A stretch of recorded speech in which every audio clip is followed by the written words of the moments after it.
দুরুদ ইব্রাহিম 11 বার পাঠ করে লবণে ফুদিয়ে 2 মিনিটে জাদু টোনা, কালো জাদু, ব্ল্যাক ম্যাজিক, কুফরি কালাম একেবারে নষ্ট করে ফেলুন। আপনি যদি জাদুতে আক্রান্ত হয়ে থাকেন, সাথে সাথে আল্লাহ রাব্বুল আলামিন সেই জাদু টোনা, কালো জাদু নষ্ট করে দিবেন। প্রিয় ভাই বোনেরা, হতে পারে আপনি জাদুতে আক্রান্ত হয়ে পড়েছেন কিন্তু আপনি জানেন। যদি দেখেন দিন দিন আপনার শরীর দুর্বল হয়ে যাচ্ছে, কোনোভাবেই শরীরে শক্তি পাচ্ছেন না, শরীর একেবারে নিস্তেজ হয়ে পড়ছে, দুর্বল হয়ে পড়ছে, কোনো কাজ করতে পারছেন না। ইতিপূর্বে আপনি একজন মানুষ 5 জনের কাজ করতে পেরেছেন, কিন্তু হঠাৎ দেখেন কোনো কাজ করতে আপনার ভালো লাগে না, শুধু ঘুমাতে মন চায়, ঘুমিয়ে থাকতে মন চায়। দুর্বলতার কারণে শরীর এতই দুর্বল হয়ে গিয়েছে, তাহলে মনে করবেন আপনি জাদুতে আক্রান্ত হয়ে পড়েছেন। এরপরে যদি দেখেন আপনি কোনো খাবার খেতে পারছেন না, হঠাৎ খাবার দাবার বন্ধ হয়ে গিয়েছে, খাবার কি খান? এই হালকা কিছু খাবার খান, যা না খাইলে আপনার জীবন চলে না, সেই হালকা কিছু খাবার খান। যত ভালো ভালো একেবারে রুচিশীল খাবার আপনার সামনে পরিবেশন করা হোক না কেন, আপনার ভালো লাগে না, সেই খাবার আপনার কাছে ভালো লাগে না। তো প্রিয় ভাই বোনেরা, এইভাবে খাবার না খেতে খেতে আপনি একেবারে অস্থির হয়ে পড়ছেন, পেরেশানির মধ্যে পড়ে গেছেন যে এভাবে আমার সাথে কেন হচ্ছে, কেন খাবার খেতে পারছি না। অনেক ঔষধ সেবন করেছেন, গ্যাস্ট্রিকের ডাক্তার দেখিয়েছেন, কিন্তু কাজ হয় না। যেই সে খাবার খেতে মন চায় না, খাবারের মধ্যে রুচি আসে না। এভাবে যদি হয় তাহলে মনে করবেন আপনি জাদুতে আক্রান্ত হয়ে পড়েছেন। তারপরে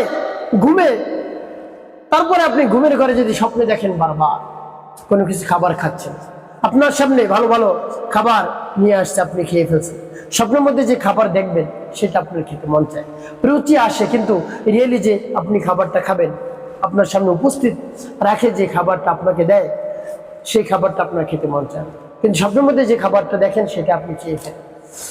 স্বপ্নে যদি খাবার খেয়ে ফেলেন তাহলে কিন্তু এটা মারাত্মক ক্ষতি, মারাত্মক জাদু করে খাবারের মাধ্যমে।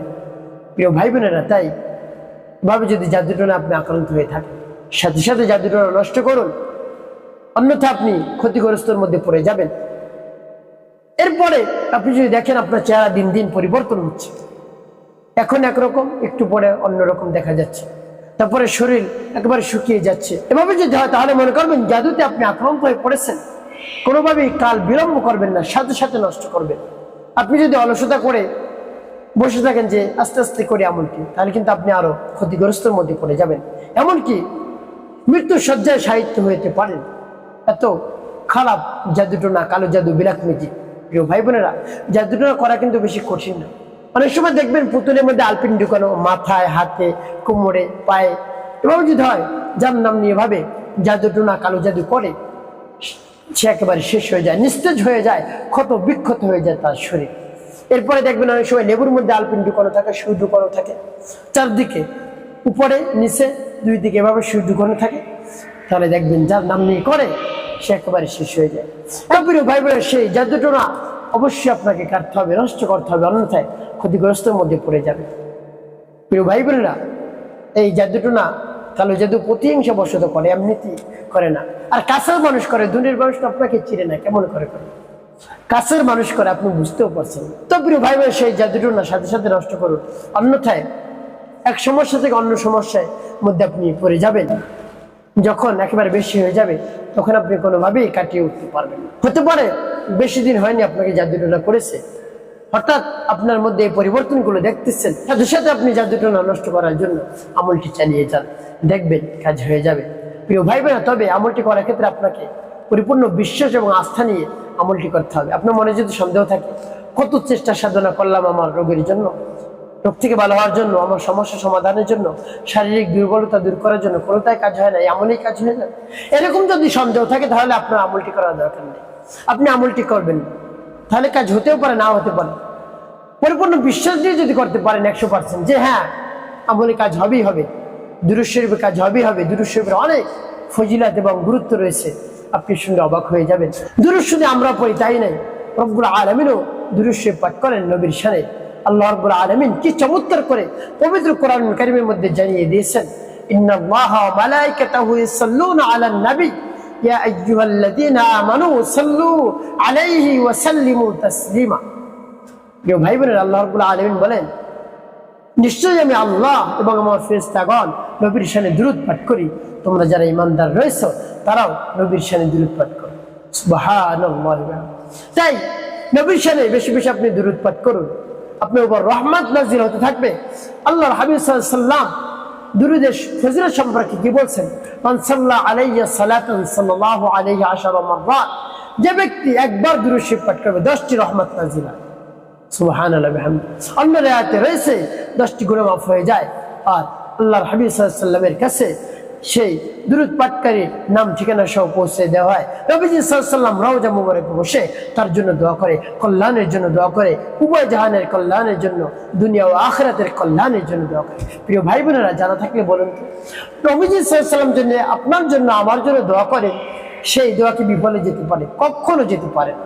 তাই নবীর শানে দুরূদ পাঠ করুন, মন খুলে প্রাণ ভরে ভালোবাসা নিয়ে, মহব্বত নিয়ে দুরূদ পাঠ করুন, দেখবেন আল্লাহর হাবিব সাল্লাল্লাহু আলাইহি সাল্লাম আপনার জন্য দোয়া করেন। তো প্রিয় ভাই বোনেরা, এই আমলটি কিভাবে করবেন, কোন নিয়মে করবেন, আমলটি করে কিভাবে উপকৃত হবেন আমি বলে দিচ্ছি। তাই বিস্তারিত জানার জন্য, আমলটি শিখে রাখার জন্য ভিডিওটি না টেনে, না কেটে ধৈর্য এবং মনোযোগ সহকারে শেষ পর্যন্ত আপনি দেখতে থাকুন, তাহলে সঠিক নিয়মে আপনি আমলটি করতে পারবেন। প্রিয় ভাই বোনেরা, আমলটি করার ক্ষেত্রে আপনাকে কোন কোন জিনিস রাখতে হবে? আপনার সামনে কিছু লবণ রাখতে হবে, লবণ, ফ্রেশ লবণ রেখে ডেকে রাখবেন, অল্প কিছু রাখলেই হবে। রেখে আপনি উত্তমরূপে পবিত্রতা অর্জন করবেন। পবিত্রতা অর্জন করে উত্তম একটি জায়গায় বসবেন, নির্জন একটি জায়গায়। আপনার সামনে তো লবণ থাকবে। এরপরে কি পাঠ করবেন? জীবনের সমস্ত গুনার কথা স্মরণ করে ক্ষমা প্রার্থনা করবেন। আস্তাগফিরুল্লাহ, আস্তাগফিরুল্লাহ, আস্তাগফিরুল্লাহ, বা পূর্ণ ইস্তিগফারটি আপনি পাঠ করতে পারেন। আস্তাগফিরুল্লাহ রাব্বি মিন কুল্লি যামবিন ওয়া আতুবু ইলাইহি লা হাওলা ওয়া লা কুওয়াতা ইল্লা বিল্লাহিল আলিয়্যিল আযীম। যখন পাঠ করা হয়ে যাবে, এরপর 3 বার দুরূদ শরীফ সাল্লাল্লাহু আলাইহি ওয়াসাল্লাম, সাল্লাল্লাহু আলাইহি ওয়াসাল্লাম, সাল্লাল্লাহু আলাইহি ওয়াসাল্লাম। ইস্তিগফার দুরূদ শরীফ যখন পাঠ করা হয়ে যাবে, এরপর আপনি কি করবেন? দুরূদ শরীফ পাঠ করবেন। যখন পাঠ করবেন, আল্লাহ রাব্বুল আলামিনের কাছে বলবেন আপনার সমস্যার কথা। আল্লাহ আমার সমস্যা সমাধান করে দিন। আর যে সমস্যার মধ্যে পড়ে গিয়েছি আপনি সমাধান করে দিন। আল্লাহ, আমি যে সমস্যার মধ্যে আছি সমাধান করে দিন, আমার আমলকে, সময়কে কবুল করুন আল্লাহ। এভাবে বলে তারপরে দুরূদ শরীফ পাঠ করবেন। পরবর্তী কি কি করবেন, লবণ কেমন করে ব্যবহার করবেন, কতদিন ব্যবহার করবেন, আমি সব বলে দিচ্ছি। আগে আমলটি শেষ করে নিন। বিসমিল্লাহির রহমানির রহিম। اللهم صل على محمد وعلى آل محمد كما صليت على إبراهيم وعلى آل إبراهيم إنك حميد مجيد اللهم بارك على محمد وعلى آل محمد كما باركت على إبراهيم وعلى آل إبراهيم إنك حميد مجيد।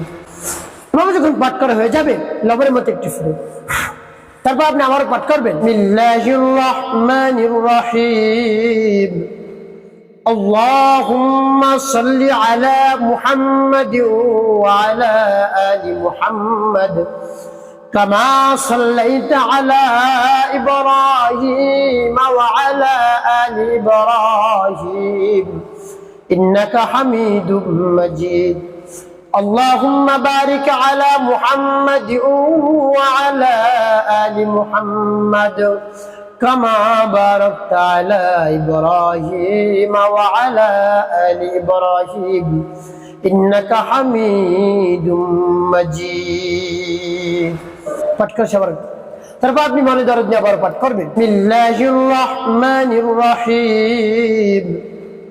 اللهم صل على محمد وعلى آل محمد كما صليت على إبراهيم وعلى آل إبراهيم إنك حميد مجيد اللهم بارك على محمد وعلى آل محمد كما باركت على إبراهيم وعلى آل إبراهيم إنك حميد مجيد। পাঠ কর সবাই।